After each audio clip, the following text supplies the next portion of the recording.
2024 లేదా 25లో డిగ్రీ లేదా బీటెక్ చదివారా? సాఫ్ట్‌వేర్ జాబ్ కోసం ఎదురు చూస్తున్నారా? అయితే కోడ్‌జ్ఞాన్ 100 డేస్ కోర్సులో చేరండి. జాబ్ సాధించండి. నమస్కారం ఉషాశ్రీ గారు. నమస్తే సిరి. మేడం, చాలామంది ఇన్‌స్టాంట్‌గా మనీ వస్తున్నాయి కదా అని తెలియకుండానే డబ్బులు పెడుతూ ఉన్నారు. ఎంతోమంది ఎన్నో లక్షలు పోగొట్టుకున్న వాళ్ళని కూడా మనం చూడడం జరుగుతూ ఉంది. అండ్ రీసెంట్‌గా డఫాబెట్ అనే యాప్ ద్వారా కూడా చాలామంది డబ్బులను పోగొట్టుకుంటున్నారు. ఇలాంటి యాప్స్ ఎస్పెషల్లీ ఇండియాలో లీగలా? ఇల్లీగలా మేడం? నువ్వేమనుకుంటున్నావు? ఆబ్వియస్‌గా ఇల్లీగలే అనుకుంటున్నాను మేడం. కానీ లీగల్‌గా అవైలబిలిటీ బాగా ఉంది. ఇంకా ఎక్కువ మాట్లాడాలి అంటే చాలామంది సెలబ్రిటీస్‌తో కూడా ఎండోర్స్‌మెంట్స్ చేయించి రీసెంట్‌గా మనం ఒక 5, 6 మంత్స్ హ్మ్. పెద్ద పెద్ద సెలబ్రిటీస్ కూడా ఎండోర్స్ చేసి ఇది చేయండి అని చెప్పిన సందర్భాలు ఉన్నాయి. హ్మ్. సో, లీగలా? ఇల్లీగలా? మన ఇండియాలో ఎప్పుడైనా సరే లా ఎట్లా ఉంటదంటే, లాని ఎలా కావాలంటే అలా మార్చుకునే అత్యుత్తమమైన బుర్ర మన ఇండియన్స్‌కి ఉంటది. హ్మ్. ఫారెన్ ఎళ్ళినా. So, there is a grey line between online gaming skill level apps is legal.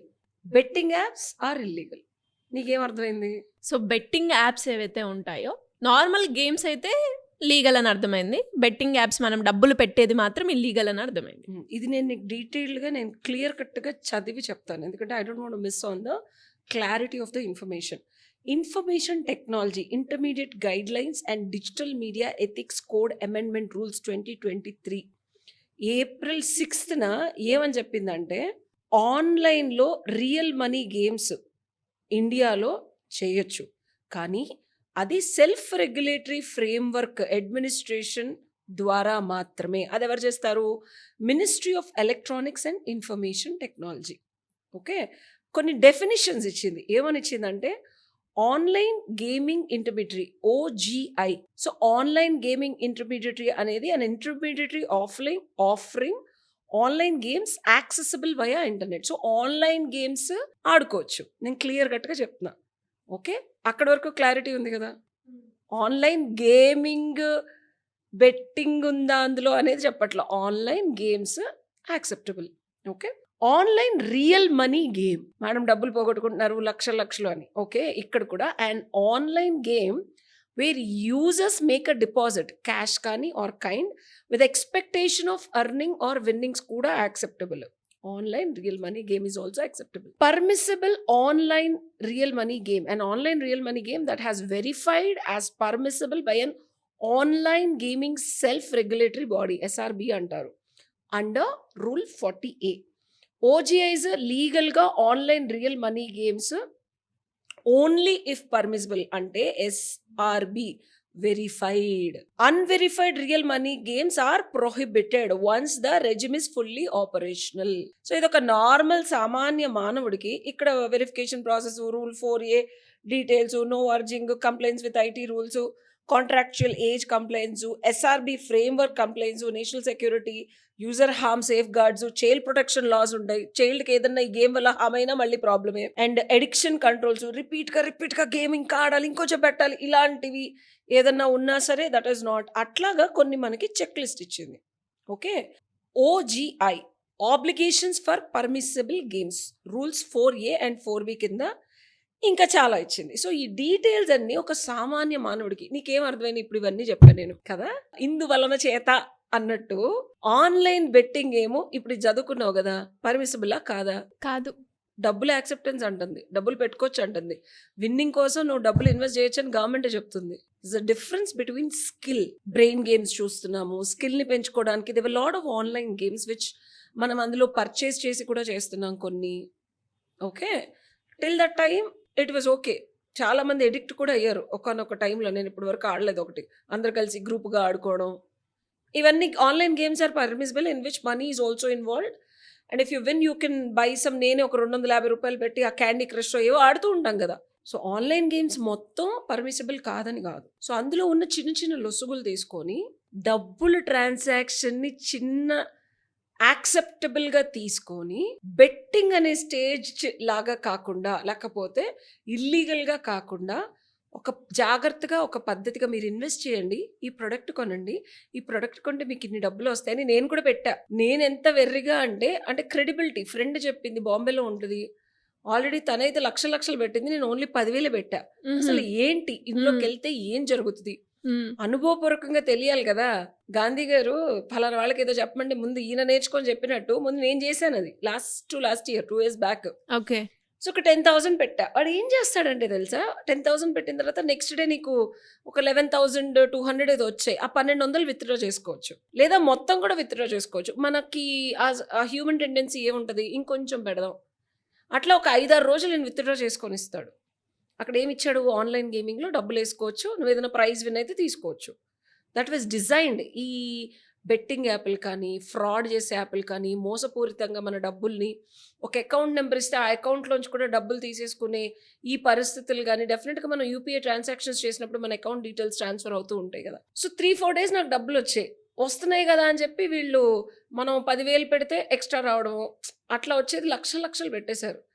ఒకరోజు మొత్తం ఆపేసి ఇంక నుంచి మీకు డబ్బులు రావు పండగ అని చెప్పారు. ఇంకొంచెం అందరిని మళ్ళీ ఆపి ఇదే టెంప్ట్ చేయడం అనమాట. మీరు ఇంకొక 10,000 1,00,000 పెడితే మొత్తం విత్‌డ్రా చేసుకోవచ్చు. ఇక ఎల్లుండి నుంచి విత్‌డ్రా యథావిధిగా జరుగుతుందని. ఏమీ లేదు. నేను అక్కడికే అమ్మాయినన్నా. 5,000 ఏదో కట్టమంటే నేను కట్టను. నువ్వు కట్టుకుంటే కట్టుకో అని. ఆ అమ్మాయి కట్టింది నా అకౌంట్ కూడా. ఆఖరికి నేను 18,000కో ఎక్కడో లాస్ అయ్యా. అక్కడితో నేను ఆగిపోయా. సో, ఆన్‌లైన్ బెట్టింగ్ గానీ, ఆన్‌లైన్ గేమింగ్ కానీ, చీటింగ్ చేసేవి కానీ ఎక్కడ నీకు రాంగ్‌గా అనిపించదు ఇనీషియల్‌గా. ఎంతో కొంత ఎర్రేస్తాడు. ఏసిన ఎర్రలో పడిన ప్రతి ఒక్కళ్ళు నాశనమే. సో, వేలల్లో ఆగిపోయాను నేను. లక్షల్లో మోసపోయే వాళ్ళు చాలా మంది ఉంటారు. Yes madam. మీరన్నట్టుగానే ఇట్లా తెలియకుండానే మైండ్‌తో ఆడుకుంటూ డబ్బుల్ని కోల్పోయిన వాళ్ళు చాలా మంది ఉంటారు. ఇదే జరుగుతుంది. యెస్. ఇలాంటి సందర్భాల్లో ఎవరైనా కూడా తెలిసో తెలియకో ఆ ట్రాప్‌లో పడిపోయి మనీ లాస్ అవుతారు. సో, అలాంటి సందర్భాల్లో మనము రికవరీ చేసుకునే ఆప్షన్ ఉంటుందా మరి? నేనే ఒక 3, 4 ఇయర్స్ బ్యాక్ నుంచి జరుగుతుందిది. హ్మ్. చిన్న ఉద్యోగాలు చేసుకున్నోళ్ళ దగ్గర నుంచి మనం సైబర్ క్రైమ్ ఫైల్ చేయొచ్చు. అండ్ 420 చీటింగ్ కూడా వర్తిస్తది. అండ్ ఇమ్మీడియేట్‌గా మన ఆర్‌బీఐ గైడ్‌లైన్స్ ప్రకారం 100% మనం కనుక 3 డేస్ లోపలే హ్మ్. రిపోర్ట్ చేస్తే కనుక రిఫండ్ అవుతది. అకౌంట్స్ ఫ్రీజ్ అవుతాయి. డెఫినెట్‌గా మన డబ్బు మనకి రిటర్న్ రావడానికి ఆస్కారం ఉంటది. కానీ హ్మ్. సైబర్ క్రైమ్స్ ఎక్కువవుతున్నాయని గగ్గోలుగా గొంతు చించుకొని అరుస్తూ చెప్తున్నప్పుడు హ్మ్. ఇట్లాంటి బెట్టింగ్ యాప్‌లకి ఎళ్ళొద్దు అని చెప్పి, అసాధారణమైన యాప్‌లు మీకేదన్నా వస్తే వాటిల్ని పట్టుకొని ఏదో డబ్బులొస్తాయని కుతంత్రపు అని అంటం కన్నా అత్యాశ అంటాం. ఇప్పుడు కూర్చొని మనం నెలంతా కష్టపడితే 30,000, 25,000, 10,000 జీతం వచ్చేవాళ్ళు కూడా ఉన్నారు. నెల కష్టపడితే ఇంకా ఇండియాలో 15,000 జీతం, 10,000 జీతం సంపాదించేటప్పుడు వన్ డేలో రూ. 1,000 వస్తాయో, 2,000 వస్తాయో అనేది టెంప్టింగ్‌గా ఉంటది. అది నిజమని నమ్మటం మనదే తప్పు ఫస్ట్ థింగ్. యెస్. ఒప్పుకుంటూ. ఓకే. నీకు 10,000 చాలా ఎక్కువవచ్చు. నాకు 5,000 ఎక్కువవచ్చు. అవును. ఇంకొకళ్ళకి రూ. 1,000 ఎక్కువవచ్చు. యెస్. పోలీసు వాళ్ళకేంటి రూ. 1,000 కేసు ఎగ్జాంపుల్ చెప్తున్నా. నేను కామన్ సెన్స్‌లో చెప్తున్నా. బీయింగ్ ఎ లాయర్ కేసులు, సెక్షన్‌లు ఇవన్నీ మాట్లాడటం ఒక ఎత్తు సిరి. రియాలిటీలో practice of law is very different. Hmm. నువ్వు ఇప్పటివరకు అందరు అడ్వకేట్‌లు సెక్షన్‌లు చెప్పుంటావు. How I practise is I follow logic, morality, reality versus నెగ్గుతావా లేదా? ఒక రూ. 1,000కెళ్ళి ఇక్కడి నుంచి సైబరాబాద్ పోలీస్‌కెళ్ళి ఆటో కట్టుకొని కంప్లెయింట్ పెట్టి ఆ రోజంతా పనాపుకొని ఎగ్జాంపుల్ చెప్తున్నా. ఓకే మేడం రూ. 1,000 కాదు రూ. 1,00,000 పోయాయి. హ్మ్. రూ. 1,00,000 పోయినాయి అన్నా సరే 10 కోట్లు పోయినోళ్ళు ఉంటారు cyber crime. Because the cases are getting so stagnated. So, నేను చెప్పొచ్చేది ఏంటంటే ఎళ్ళిన తర్వాత డబ్బులు రికవరీ ఉందా అంటే ఉంది. హ్మ్. లేదా అంటే లేదు కూడా. లీగల్‌గా ప్రాసెస్ అంతా చేసిన తర్వాత కూడా వెయిట్ చేసి డబ్బులు రానోళ్ళు 3-6 నెలల నుంచి 1 ఇయర్ నుంచి వెయిట్ చేసేవాళ్ళు కూడా ఉన్నారు. ఓకే. అది ఎందుకు ఆగుతది అంటే ఎక్కడ పెట్టావు? ఎలా పెట్టావు? అసలు ఎక్కడ లాస్ అయ్యావు అనేది. ఎందుకంటే రకరకాల చీటింగ్ ప్రాసెస్‌లు ఉన్నాయి. సో, చాలా మందికి ఇనీషియల్‌గా ఇట్లాంటి వాటిలో కోల్పోయినప్పుడు డబ్బులొచ్చాయి. ఇమ్మీడియేట్‌గా బ్యాంక్ అకౌంట్స్ ఫ్రీజ్ అవ్వడం జరిగింది. ఫ్రీజ్ అయిన బ్యాంక్ అకౌంట్స్ నుంచి ఎంతైతే కోల్పోయారో ఆ డబ్బుల్ని రిటర్న్ తీసుకొని వీళ్ళ అకౌంట్స్‌లో కూడా ఆర్‌బీఐ గైడ్‌లైన్స్ ఇచ్చింది. మనం 420 చీటింగ్ కూడా పెట్టుకోవచ్చు. Criminal offences depending on the how and whereabouts. Okay. And అలాగే మేడం ఎస్పెషల్లీ ఇలాంటి బెట్టింగ్ యాప్స్‌ని కొంతమంది ఇన్‌ఫ్లుయెన్సర్స్ కూడా ప్రమోట్ చేస్తూ ఉంటారు. సో, వాళ్ళ మీద కూడా కేస్ ఫైల్ అయ్యే అవకాశం ఉందంటారా? అవి ప్రమోట్ చేయొచ్చా? అదే చెప్తున్నానమ్మా. లాని ట్విస్ట్ చేయడం అనేది ఎక్స్‌పర్టీస్ అండ్ ఎక్స్‌పీరియన్స్‌ని బట్టి వస్తది. సో, వీళ్ళకి తెలీదా? రేపొద్దున ఇది క్రిమినల్ అఫెన్సెస్ అవుతుందని తెలుసు. బట్ డబ్బులు తీసుకొని ఇర్రెస్పెక్టివ్ ఆఫ్ వాట్ వస్తే చూసుకుందాంలే అనుకోని వీళ్ళు కొన్ని కోట్లు ఆర్ లక్షలు తీసుకొని ప్రమోట్ చేశారు, కాదంటావా? ఒప్పుకుంటాను. అండ్ చేశారు. Definitely it's a crime to promote something which is illegal. Drugs అమ్మటం ఇల్లీగల్. డ్రగ్స్ అమ్మండి అని ప్రమోట్ చేసిన సెలబ్రిటీని ఎగ్జాంపుల్ చెప్తున్నా. Anything which is illegal if you're trying to promote it, it's definitely you are abiding to the rules and regulations of the law. డెఫినెట్గా law will నిన్ను శిక్షార్హుడిని చేస్తుంది 100%. No doubt about it. So ఏ సెలబ్రిటీయే కాదు, నువ్వు నేను చెప్పిన పలానా గేమ్ ఆడి నేను ఆడాను బాగుంది అని చెప్పి నేను ఇన్స్టాగ్రామ్లో పెట్టినా నన్ను కూడా వేసేస్తారు వచ్చి. Because these days the digital presence యూఎస్లో H1 ఇప్పుడు అప్డేట్ చేసి ఎక్స్టెండ్ చేయాలన్నా నీ డిజిటల్ ప్రెజెన్స్ చూస్తున్నారు తెలుసా. ఒక తెలిసిన వాళ్ళ అబ్బాయి కదా ఆగిపోయింది.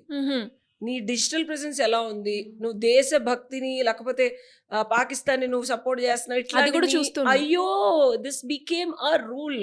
ఓకే. నౌ దిస్ ఈజ్ నీ వీసా రెన్యువల్ చేయాలా, నువ్వు మా కంట్రీలోకి మళ్ళీ రావాలా లేదా, మా కంట్రీకి నిబద్ధుడిగా ఉన్నావా, మా కంట్రీని ఇబ్బంది పెడుతున్నావా, వేరే కంట్రీని సపోర్ట్ చేస్తున్నావా. నీ social media presence also became something like your body wearable articles. నువ్వు బిక్నీ వేసుకొని తిరిగావా, డ్రెస్ వేసుకొని తిరిగావా, చీర వేసుకొని తిరిగావా అనే దానికి సంస్కారబద్ధంగా ఎలాంటి రూల్స్ అండ్ రెగ్యులేషన్స్ పీపుల్ బుర్రలో ఒక ఒపీనియన్ ఫామ్ అవుతుందో నీ సోషల్ మీడియా ప్రెసెన్స్ని బట్టి గవర్నమెంట్కి ఒక ఒపీనియన్ ఫామ్ అవుతుంది. So dating, betting, unnecessary involvement into illegal things which will create an eventual problem to others is definitely under law. దీన్ని పరీక్షించి పరిశీలించి శిక్షార్హుని డెఫినెట్గా చేస్తుంది. ఎలా మేడం మీరు అన్నట్టుగానే చాలా మంది ఇందులో తెలియకుండానే ట్రాప్లో పడిపోయి మనీని లాస్ అయ్యి ఆ మనీ ఎలా తిరిగి తెచ్చుకోవాలి అన్న దాంట్లో ఎంతో మంది ఉన్నారు అని చెప్పొచ్చు. అలాంటి వాళ్ళు ఎవరైనా కూడా మీ గైడెన్స్ కావాలి అనుకుంటే ఏ విధంగా ఉంటుందంటారు? నేను ఒకటి పచ్చిగా చెప్తాను సిరి, సొల్యూషన్ ఇప్పుడే చెప్పేస్తాను. తెలిసి తెలియక ఇబ్బంది పడిన వాళ్ళు ఉన్నారు.